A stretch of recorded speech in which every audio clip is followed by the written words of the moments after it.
Hey everybody, how's it going? Bear here, bringing you another Six Siege, the board game video. Um, Today's video is slightly different from like the themed team comps that I've brought to you.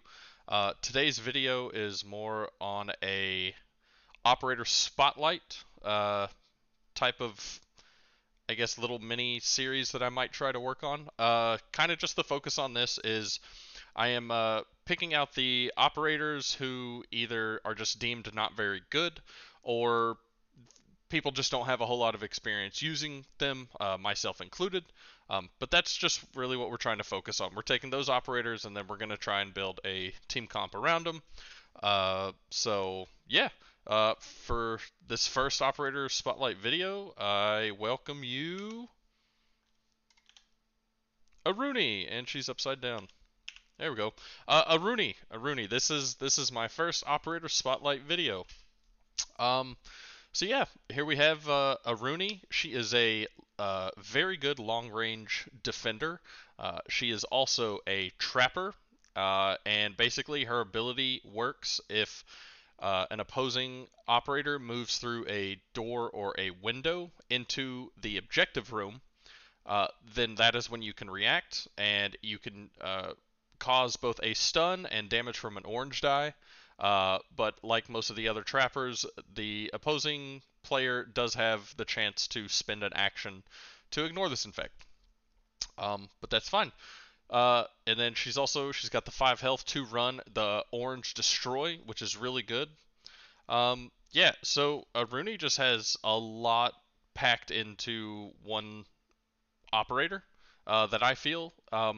I like that she's got the long range that most of the, at least trappers, do not have.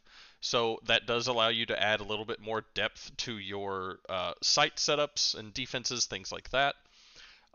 Just the fact that her ability itself is pretty unique, as it affects the objective room rather than kind of just any instance that some of the other operators have. Um, but that alone, it actually allows you to play off-site, whereas most of the other operators, not necessarily the trappers, but just a lot of the operators in general, you do have to play on or near the site, just so that you can use your abilities or and things like that. And the orange destruction, super useful to have on a team if you've got about at least like three or more operators with the orange destruction. That also, in my opinion, combos well with her long range. So that will you're probably going to be using her off-site, very off-site even, and that just allows you to get other angles that you wouldn't normally see. That you can use her orange destruction to get rid of any light walls that you need to, or any hold walls if you're running Mira, things like that. So it to me, it really opens sort of your field of view as you are playing. I do think it is important to bring operators who are optimal across all of your ranges, your short, medium, and long. Um, and conveniently, Aruni fits into the long range. With accompanied with her, I have brought a couple friends. Yeah, and these are her friends. I've got Capkin, Frost, Goyo, and Cade. So, I know I said that this was like an operator spotlight. It's not really supposed to be a theme, but there obviously, if you haven't noticed it, there is a little bit of a theme, and the theme is trappers. Trappers are just genuinely better if you are running multiple of them together. Um, so yeah, and we've got the Capkin, we've got the Frost, we've got the Goyo. Capkin, he is similar to Rooney, where he can also react to opposing operators moving through doorways or windows. However, he is not sanctioned to just the objective room. So just a very basic ability, but it's got a lot of versatility with it. And then Frost is basically the same as Capkin, except for she can react if they move next to obstacles. So that could be the bomb chassis, that can be any of like the table spaces in the board game. You can also use it for deployable shields. Hint, hint. And then lastly, we have Goyo, who brings you 2 deployable shields, in addition to if you bring 1 or 2 with your tactical inventory. Um, Goyo has been recently one of my favorite defenders to run. He just brings a lot just by himself.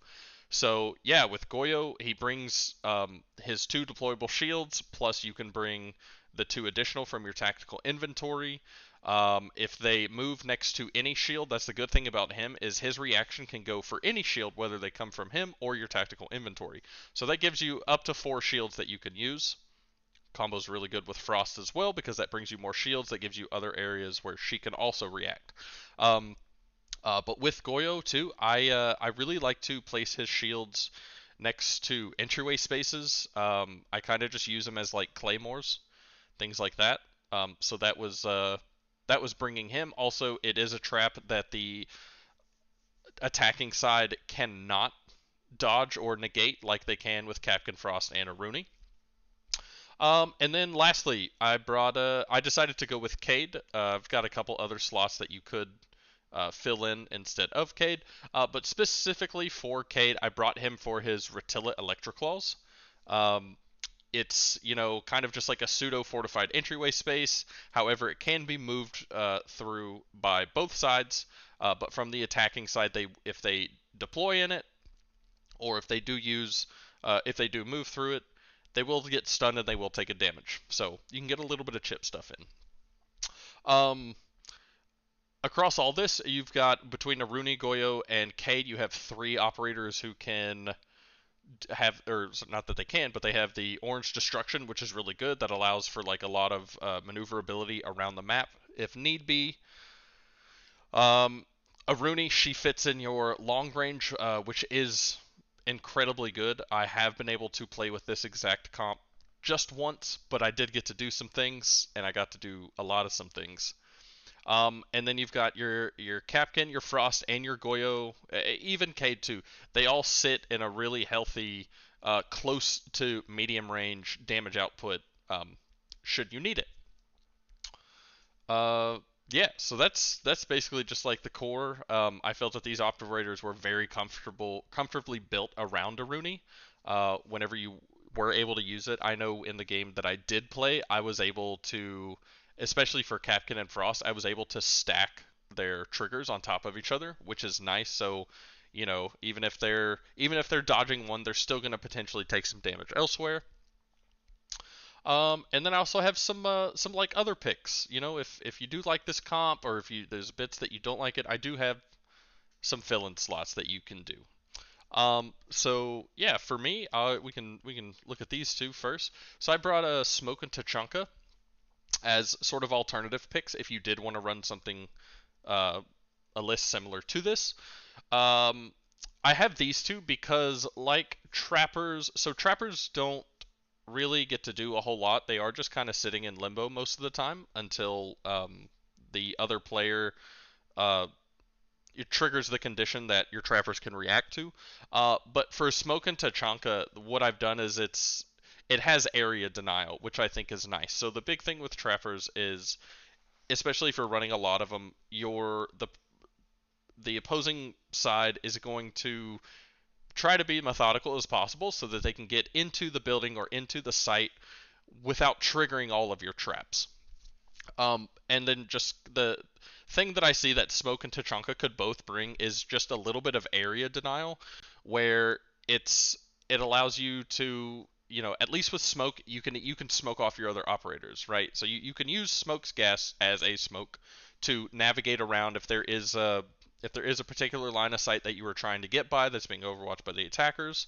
Um, and then Tachanka, not as much as maneuvering around, but really just like the area denial. So as I said with Goyo's shields, I like to place them next to entryway spaces so that if they do drop adjacent to it, I can blow it up and they'll take the fire damage. Tachanka just kind of does the same thing, but it's not a reaction. It's like an actual ability. And then he brings in really good medium and long range as well as orange destruction, so you could keep adding to that if you needed to. That's about it all I have on them.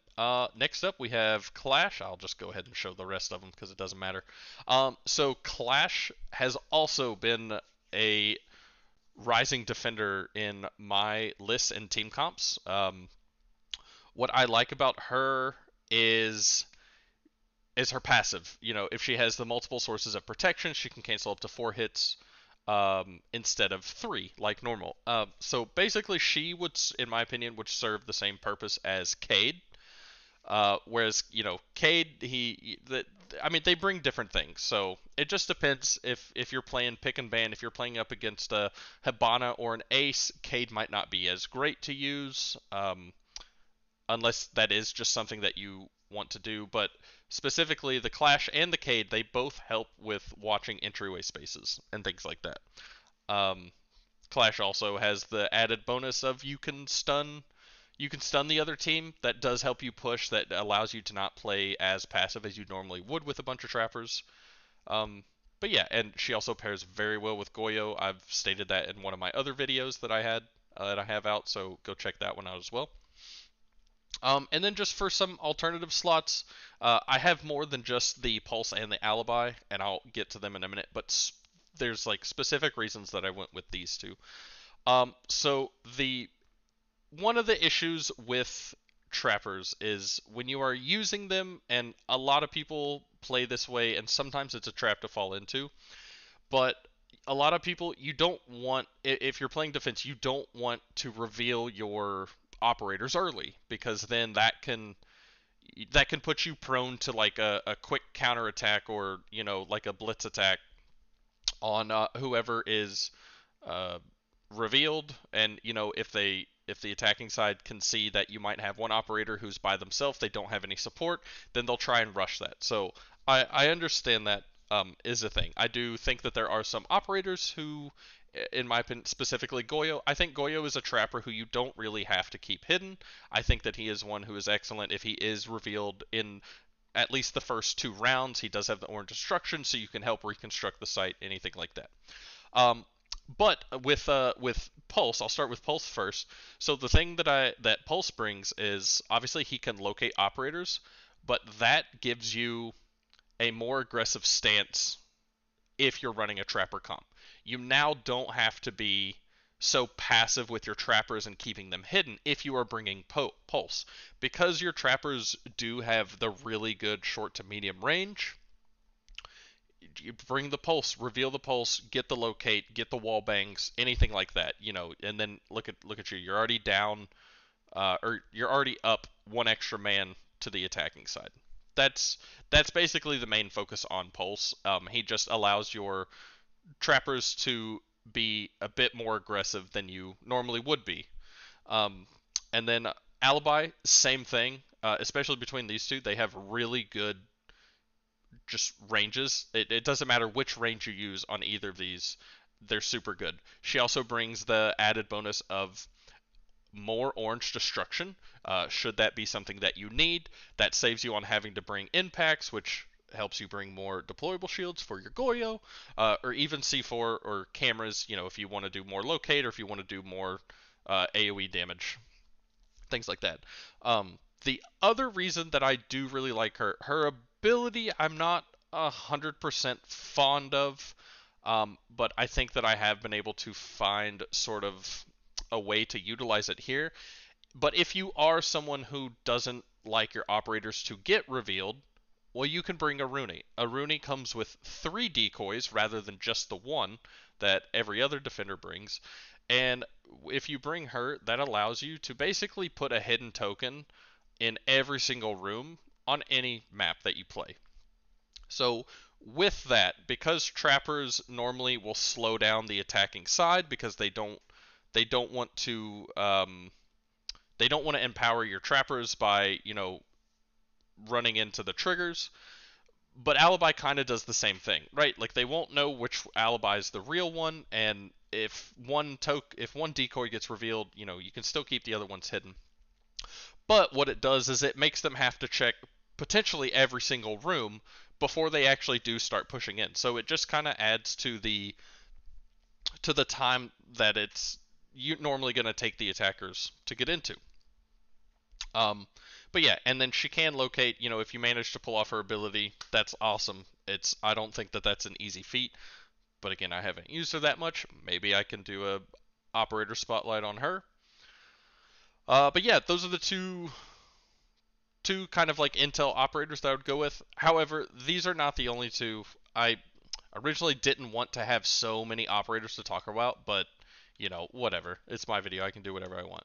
Um, but to kind of just sit in the same category as the Pulse and the Alibi, you've got Mozzie, Valkyrie, and Echo.